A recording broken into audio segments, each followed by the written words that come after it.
بسم اللہ الرحمن الرحیم۔ جو لوگ کہتے ہیں کہ ہماری دعائیں قبول نہیں ہوتی، وہ لوگ حضرت علی رضی اللہ تعالیٰ عنہ کا یہ فرمان ضرور سن لیں۔ اور تمہارے رب نے فرمایا مجھ سے دعا کرو، میں تمہاری دعا قبول کروں گا۔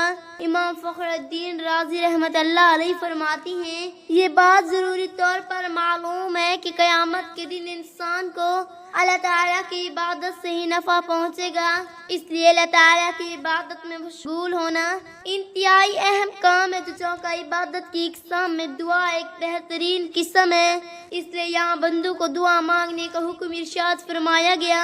ترجمہ: اور تمہارے رب نے فرمایا مجھ سے دعا کرو، میں قبول کروں گا۔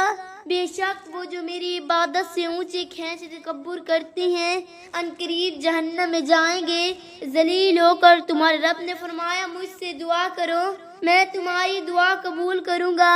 دعا مانگنے کی ترغیب اور اس کے فضائل کثیر احادیث میں بھی دعا مانگنے کی ترغیب دی گئی ہے۔ یہاں ان میں دو احادیث ملاحظہ ہوں۔ حضرت عبداللہ بن عمر رضی اللہ تعالی عنہما سے روایت ہے، حضور اقدس صلی اللہ تعالی علیہ وآلہ وسلم نے ارشاد فرمایا، دعا ان مصیبتوں میں نفع دیتی ہے جو نازل ہو گئی اور جو بھی نازل نہیں ہوئی ان میں بھی فائدہ دیتی۔ تو اے لوگو، تم پر لازم ہے کہ اللہ تعالی سے دعا کرو۔ حضرت ابو ہریرہ رضی اللہ تعالی عنہما سے روایت ہے، رسول کریم صلی اللہ تعالی علیہ وآلہ وسلم نے ارشاد فرمایا، جو آدمی اللہ تعالیٰ کے سوال نہ کرے تو اللہ تعالیٰ اس پر غضب فرماتا ہے۔ ترمذی شریف۔ وہ سوچتے ہیں کہ ہماری دعا ضائع ہو جا رہی ہے، کہ ان کی دعا قبول نہیں ہوتی۔ حالانکہ دعا ضائع نہیں ہوتی، بلکہ ہمیں مانگنے کا سلیقہ ہی نہیں آتا۔ ناظرین، ایک مرتبہ حضرت علی رضی اللہ تعالی عنہ سے ایک شخص نے پوچھا کہ میری دعا قبول نہیں ہوتی، تو آپ رضی اللہ تعالی عنہ نے فرمایا کہ اے اللہ کے بندے، جب بھی دعا کرو تو 3 کام ضرور کرو۔ نمبر 1، غائب کے لیے دعا مانگو تو آپ کی دعا بھی قبول ہوگی۔ نبی اکرم صلی اللہ علیہ وآلہ وسلم نے ارشاد فرمایا، غائب کی دعا ہی غائب کے لیے قبول ہوتی ہے۔ نمبر 2، جب بھی دعا مانگو تو نبی اکرم صلی اللہ علیہ وآلہ وسلم اور ان کی آل و اولاد کو بھی یاد رکھو۔ دعا کے اول و آخر میں درود شریف پڑھا کرو، جس کے دعا کے اول و آخر میں درود پاک پڑھا جائے گا وہ دعا بھی قبول ہوگی۔ نمبر 3، دعا میں اپنے نبی حضرت محمد مصطفیٰ صلی اللہ علیہ وآلہ وسلم کو ضرور یاد رکھا کریں۔ جب بھی دعا کریں تو ان کے لیے دعا مانگیں، اس سے رب کو پیار آتا ہے اور وہ دعائیں قبول فرماتا ہے۔ احادیث مبارکہ میں دعا کی قبولیت کے اوقات بھی بتائے گئے ہیں۔ دعا کی قبولیت کے چند اوقات سے ہیں۔ آپ صلی اللہ علیہ وآلہ وسلم نے فرمایا، تہجد کے اوقات مانگی گئی دعا قبول ہوتی ہے۔ تہجد کے وقت رات کا آخری وقت ہے، اس وقت لوگ خواب و غفلت میں ڈوبے ہوتے ہیں، کچھ لوگ گہری نیند میں مست ہوتے ہیں اور کچھ اس وقت ہی سونے کی تیاری کر رہے ہوتے ہیں اور آنکھیں نیند سے بوجھل ہوتی ہیں۔ اس وقت جب کوئی بندہ میٹھی نیند قربان کر کے اپنے رب کی بارگاہ میں کھڑا ہوتا ہے اور دعا مانگتا ہے، رب کے حضور گر گڑاتا ہے اور فریاد کرتا ہے، تو حدیث کے مطابق اس کا رب اس کی دعا ضرور سنتا ہے اور بندے کے جائز خواہشات کو ضرور پورا کرتا ہے۔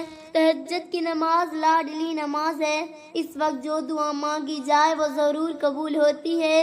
یہی وہ وقت ہے جب اللہ تعالیٰ آسمانی دنیا پر آ کے کہتا ہے، کوئی مجھ سے مانگنے والا ہے میں اسے عطا کروں، کوئی رزق کا طلب میں اسے رزق عطا کروں، کوئی مغفرت کا طالب میں اس کی مغفرت کروں۔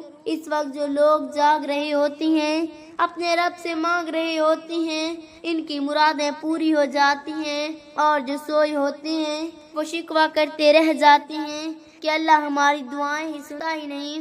دوسرا وقت سجدے کا، سجدے کی حالت میں مانگی گئی دعا قبول ہوتی ہے۔ انسان کے لیے سب سے مشکل کام کسی کے سامنے جھکنا ہے۔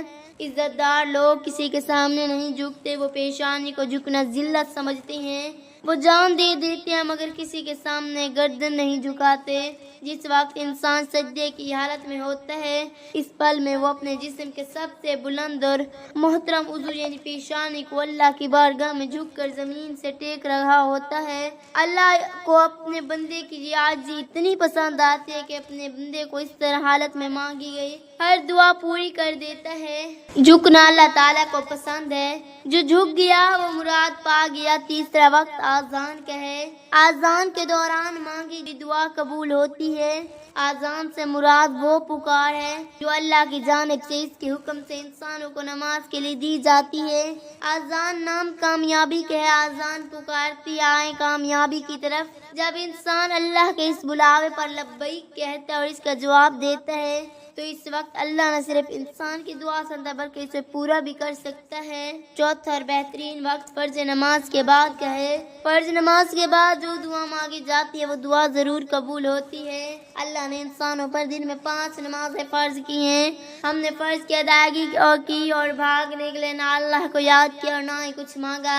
جلدی سے آئے اور جلدی سے نکل گئے، یہ ہے تمام کا وقت ہوتا ہے۔ اس وقت جو دعا مانگی جائے وہ بھی قبول ہوتی ہے۔ پانچواں وقت بارش کے بعد بارش کے بعد جو دعا مانگی جائے وہ دعا بھی قبول ہوتی ہے۔ بارش اللہ پاک کی رحمت ہے۔ بارش پیاسی زمین کو سیراب کرتی ہے۔ بارش بنجر زمین کو لہلہاتے سبزے سے بھر دیتی ہے۔ بارش مردہ زمین میں روح پھونک دیتی ہے، بند چشمے جاری کر دیتی ہے۔ اللہ کی ہر مخلوق کے لیے خوشی اور راحت کا سبب بن کر برستی ہے۔ اس وقت میں اللہ تعالیٰ انسان کی دعاؤں کو قبول فرماتے ہیں۔ رحمت کے موقع پر رحیم کو یاد کیا جائے تو وہ ضرور سنتا ہے۔ چھٹا وقت سفر کا ہے۔ سفر کے موقع پر کی گئی دعا بھی قبول ہوتی ہے۔ مسافر اللہ کا مہمان ہوتے، رب اپنے مہمان کی دعا کو رد نہیں کرتے۔ آج کے دور میں ہم مسافروں سے تنگ آ جاتے ہیں، انہیں پوچھتے نہیں جب ہماری یہ حالت ہوگی تو ہماری دعا کیسے قبول ہوگی۔ ساتواں وقت افطار کا وقت ہوتا ہے۔ افطار کے وقت مانگی گئی دعا ضرور قبول ہوتی ہے۔ روزہ واحد عمل ہے جس کے بارے میں اللہ تعالیٰ نے ارشاد فرمایا کہ اس کی جزا میں خود دوں گا، اور دوسرا میں نے عالمان ہے کیا کہ روزے کی جزا رب خود ہے۔ روزے کی حالت میں انسان سارا دن بھوکا رہتا ہے، حلال چیز کو بھی نہیں کھاتا۔ افطار کے وقت اللہ سے دعا مانگتا ہے تو اللہ تعالیٰ روزہ دار کی دعا قبول فرماتے ہیں۔ ہمیں دعا مانگنی چاہیے، دعا آج ضائع نہیں جاتی۔ ندامت اور عاجزی بھی ہونی چاہیے۔ عاجزی اللہ کو بہت پسند ہے، رونے والے بھی آنکھیں بھی اللہ کو بہت پسند ہیں۔ ہم رو کر مانگیں تو اللہ ضرور سنے گا۔ اللہ پاک سے دعا ہے کہ اللہ پاک ہمیں تمام دعاؤں کو قبول فرمائے، آمین ثم آمین۔ ناظرین کمنٹ باکس میں اللہ تعالیٰ کے 99 ناموں میں سے ایک نام ضرور ٹائپ کریں۔ شکریہ۔